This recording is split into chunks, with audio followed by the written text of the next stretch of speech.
Welcome to, I think it's episode 6 of the Kitfox 4 build in the garage here. And today what I'm going to show you is the AeroConversions trim system kit I bought and installed. It's designed for the Sonex, but I installed it on this Kitfox 4 and it was very simple to install, and it seems to work really well. So I'll show you that. So the kit is again from AeroConversions, which is part of a product line for Sonex aircraft. And I'll put the link in the notes down at the bottom of the video. And if you want to take a look at that, the price is pretty good. And they give you in the kit everything you need for installing. And for the Kitfox, I had the perfect amount of cable to run. So let me show you this thing. Here's the Kitfox being built. This is the trim handle, and I installed it right on the instrument panel. So over to the right side, I had a nice open spot right here, and easy to reach and out of the way. A lot of people install them down on the center, but it's kind of big, so I didn't want to install. It kind of gets in the way, and I have some fuel lines right here. So that's where I installed it.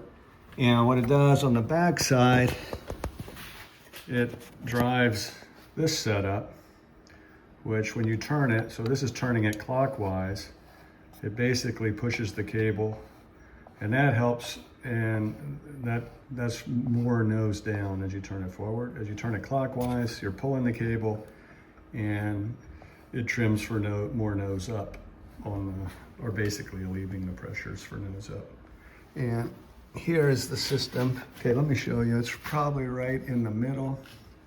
Right now, the sticks are in the middle and pretty neutral pressure. You feel a little bit of spring pressure, but it's not difficult. I mean, it's not heavy.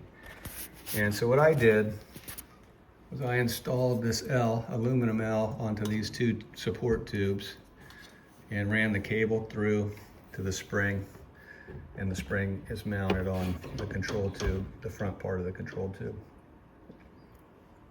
So this spring is pulling back on the stick. And as you turn it, you can see what happens. If you turn it clockwise, you see the spring moving back, putting more force, more nose up trim. If you go the other way, it just releases the cable tension, and the spring more nose down.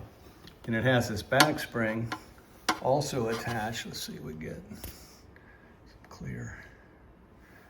All right, that's the back spring back here. It's also attached to the control tube a little further back. And that's just on constant pressure, and you just adjust that as needed. And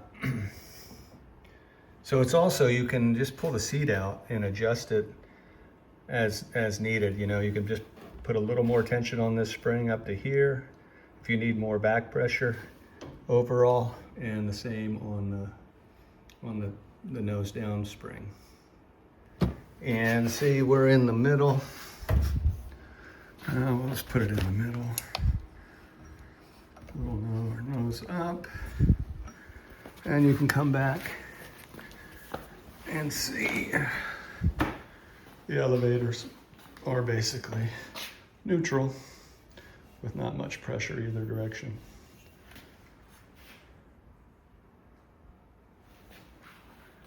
And that is about all of it for this video. And if you have any questions, just let me know. All of these components come with the kit, except for this L. What they do give you is, I think it's more for the Sonex and similar aircraft. They give you some of these bigger L brackets, but I didn't need those.